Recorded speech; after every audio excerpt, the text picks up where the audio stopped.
नमस्कार. मी प्रदीप जोशी. माझ्या साहित्य प्रदीप जोशी तात्यांचे या यूट्यूब चॅनेलवर आपणा सर्वांचे स्वागत करीत आहे. आज मी माझ्या एका लेखाचे अभिवाचन करणार आहे. लेखाचे शीर्षक आहे लाडकी बनली दोडकी. आपणास माहीत आहे की सध्या लाडकी बहीण योजना खूप चर्चेत आहे. ज्यावेळी ही योजना सुरू झाली त्यावेळी लाडक्या बहिणींनी अगदी दमछाक होईपर्यंत धावाधाव केली.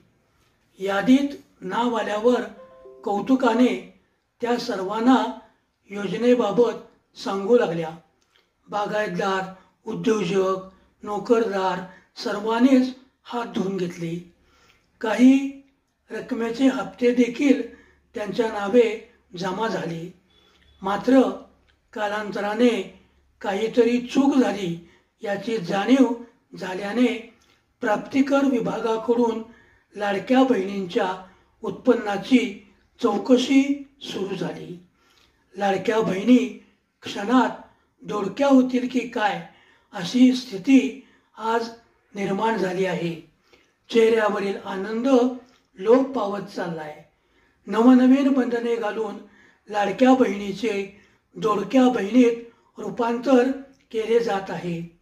चारचाकी बंगल्यात राहणाऱ्या बहिणी या योजनेच्या दावेदार ठरल्या होत्या. त्याला आता लगाम बसणार आहे. योजनेची साशंकता बहिणीच्या चेहऱ्यावरील भाव बदलण्यास पूरक ठरली आहे. योजनेचा लाभ घेतला तेव्हा लाडक्या बहिणी साड्या खरेदी करून सर्वत्र मिरवत होत्या. आता योजनेतून नाव कमी होण्याची भीती त्यांना धास्तावत आहे.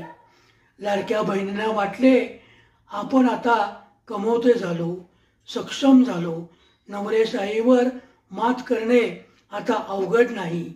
पण काही बहिणींचे हे स्वप्नच ठरले. एक मात्र नक्की, बहिणीनो घाबरू नका.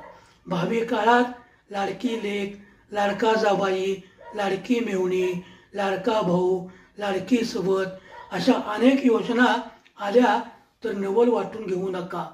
तुमच्याच पैशाने तुम्हाला सारे काही फुकट देऊन मिंदे बनवण्याचा नवनवीन कल्पना पुढे येत आहे. त्यामुळे तुम्ही दोडक्या न बनता लाडक्याच राहणार आहात. मात्र सतत दक्ष राहा. मिळेल ते पदरात पाडून घ्या. धन्यवाद.